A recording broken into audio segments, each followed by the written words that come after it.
The NBA trade deadline has come and gone.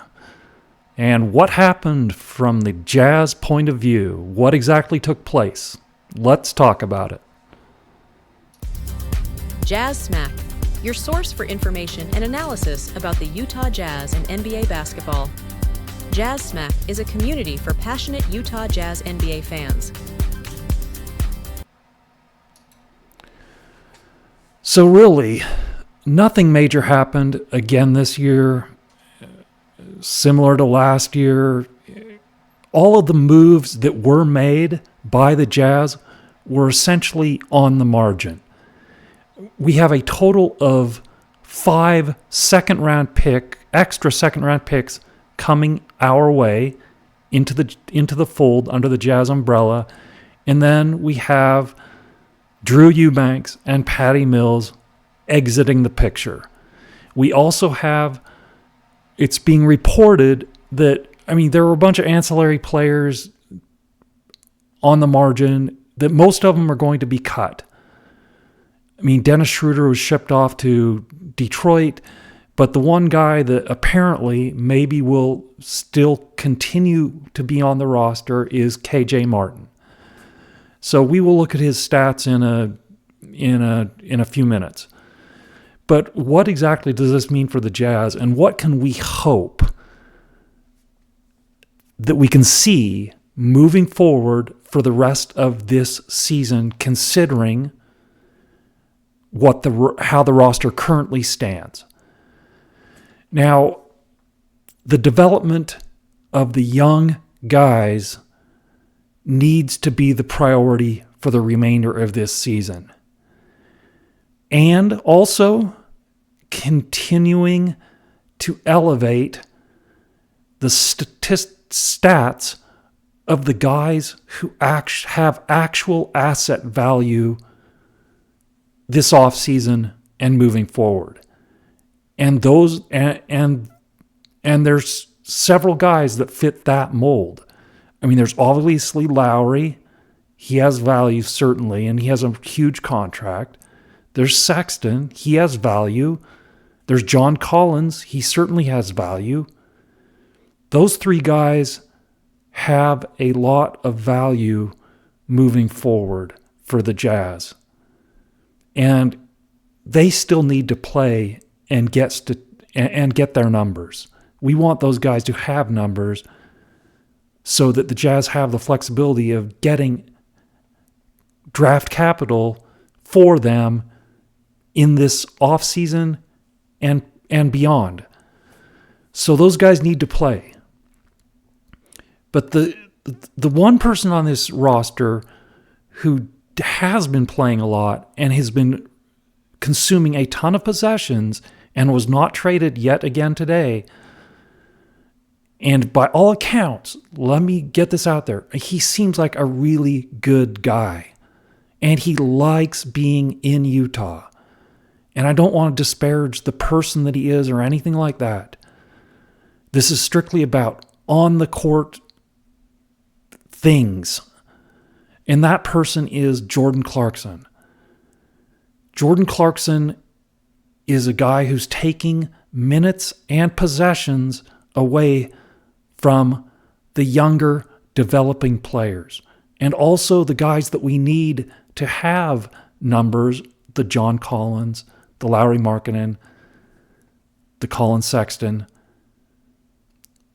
He's taking possessions away from them too. And Jordan is not ever going to have a major value in terms of an asset to the Jazz moving forward. He's not going to ever bring anything back in terms of draft capital of meaningful value to the Jazz. So the Jazz need to limit his minutes, and that's just the way that it is. And if they continue to play him 25, 30 minutes on given nights, that's a mistake. That is just flat out a mistake. So Jordan needs to sit. That's the bottom line. Jordan needs to sit. And that's from a from a team building standpoint, a franchise standpoint, I mean, that's where things stand. That's where the Jazz are in the process. He needs to sit. So I think that's the one thing moving forward that we should hope for as a fan base that wants the Jazz to succeed as much as possible for the remainder of this season. Clarkson needs to be deprioritized. Let's see what happens. Now, let's talk about KJ Martin really quick. So let's look at his statistics.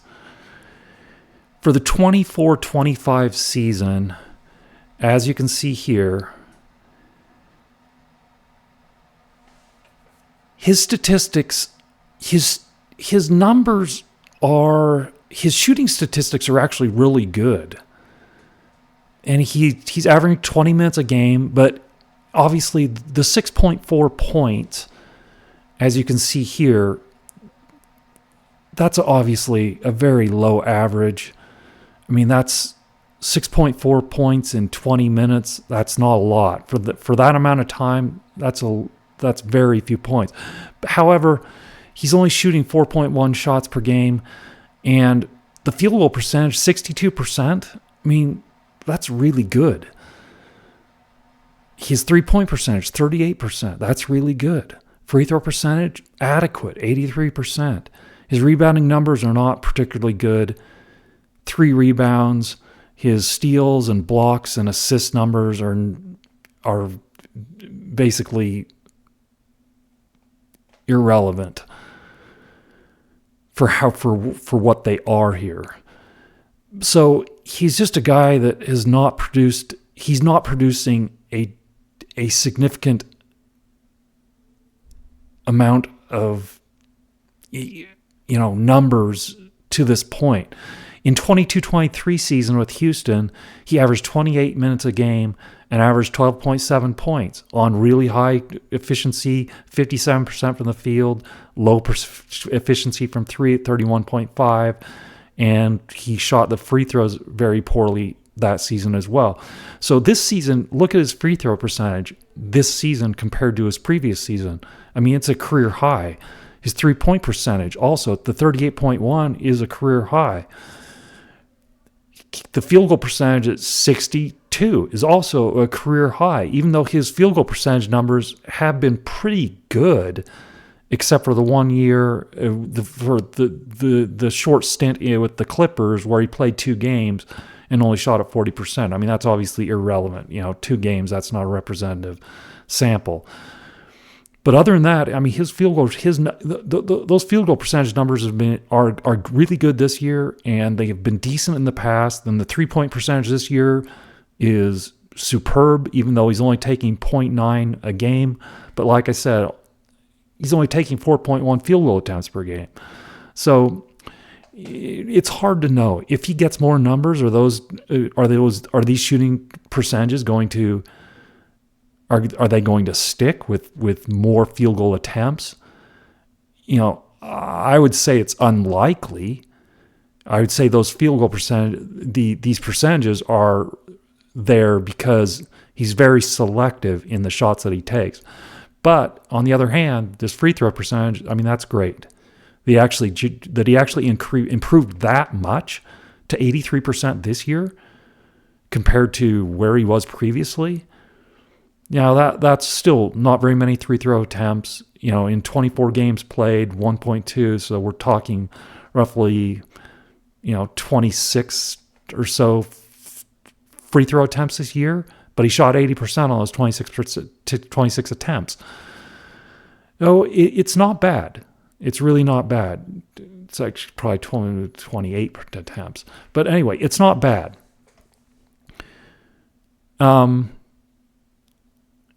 But the question is, I mean, if he does stick with the Jazz, is Hardy going to play him? I mean, we don't know. Or is he just going to be another end-of-the-bench guy?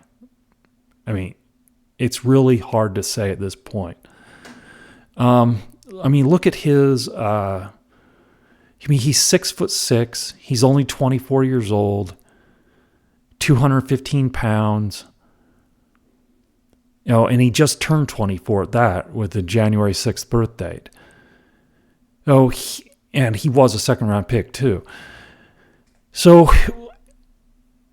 we'll see what happens with him. If that's the guy out of the people, obviously they already cut Mo Bamba. They shipped Dennis Schroeder off.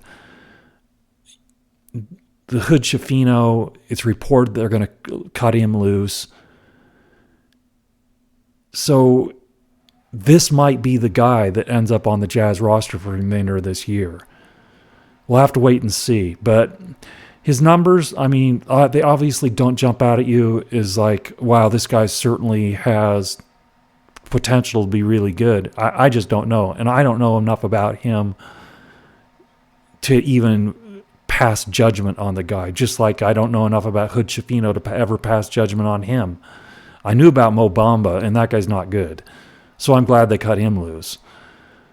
And obviously Schroeder is an older player, so I'm actually very happy that they moved him along to Detroit. And best of luck in Detroit. Apparently he's taken Jaden Ivey's minutes because Jaden Ivey was lost to an injury for the season. So that's the deal with KJ Martin. We'll see what happens with him. Now, let's actually discuss briefly who was the big winner and big loser at the deadline throughout all these trades. The big winners that's tough. You could probably say that the Golden State Warriors getting Jimmy Butler, if his personality can fit with those guys. Now, he's a very strong-willed, stubborn dude. And that's been shown throughout his stops at a number of different places. There have been, all the teams have encountered problems with him. And we all know how strong-willed and opinionated Draymond Green is in Golden State. Now, are those guys going to be able to coexist? Boy, I have no idea. And I don't think anybody else does either. It could be good. I mean, he could certainly provide them with something more than what they had. I mean, Jimmy Butler is a really good basketball player when he's playing, when he's healthy and playing. But he is getting older. I mean, he's not a young guy anymore. And the personality, if there's personality clashes, that whole situation could go south in a hurry. So we'll see. We'll see what happens with Golden State. But I think they clearly upgraded from where they were, and they have the potential to be significantly better. The downside of that, though, is I still don't think that they're good enough. I don't think that roster is good enough to overtake certainly OKC. I still think OKC has the best talent, and they also have the best draft assets of anybody, the best draft capital of anybody, of any team out there. I mean, that team is just absolutely loaded. And Chet is apparently on his way back this Friday. He's going to play again. So the best of luck to Chet. I hope he can stay healthy. But the big loser, let's talk about that.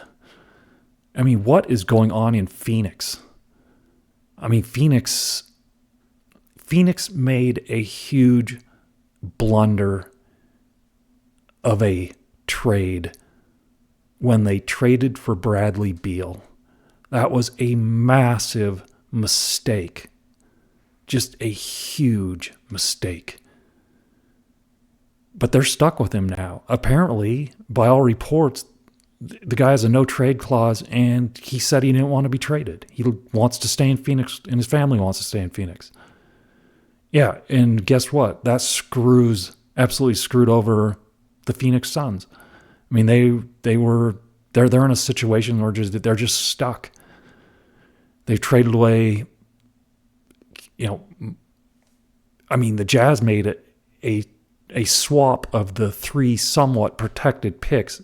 In reality, they are protected because Phoenix just gets the lowest of all the picks that the Jazz have each year for that one unprotected pick in 2031. But the Phoenix Suns have traded away their draft assets that they can trade. And they're in a situation where they had Bradley Beal and they're hoping to move him along. But quite frankly, I don't think very many teams out there are willing to take a shot with Bradley Beal after seeing what's happened with him in Phoenix. He's making huge amounts of huge dollars, and the guy just isn't good. I mean, talk about an empty stats guy, and that's the way I always viewed him. I viewed him as an empty stats guy. And that's certainly what he's turned out to be. And Phoenix is in a world of hurt. For Booker's sake and for Durant's sake, I hope they can salvage something out of this and win a couple of games and win a few games in the playoffs, something. But right now, it's not looking good for that franchise for the next few years. I mean, they're in a really tough spot. And Bradley Beal, an epic mistake trading for that guy. So I think that's the team that is the big loser in this. I mean, they made that trade with the Jazz to acquire those 2 extra first-round picks for that unprotected 2031 in the hopes that they could use all those picks and package them with, obviously, the first intent was to bring in Jimmy Butler. And it didn't work out. And now they're just in a really difficult position. So anyway, it was kind of an uneventful, I mean, there have been some huge deals this trade deadline week, but like the last few hours, there weren't any like big things that took place. Like obviously the Luka thing, the Jimmy Butler thing. I mean, those are big deals. The De'Aaron Fox thing. I mean, good grief. These are huge, massive trades. And then the last few hours from the Jazz standpoint, nothing materialized. And we weren't able to move any of our most valuable assets. Obviously, the offers weren't there. So we're kind of just moving on with the same group of guys that we had prior to the deadline. And we'll see what happens with the Clarkson minutes and his possessions that he consumes. And all we can do right now is hope for the best. But anyway, those are my thoughts for the trade deadline. And I hope that everybody has a great evening. And let's talk after the next Jazz game. Good night, everybody.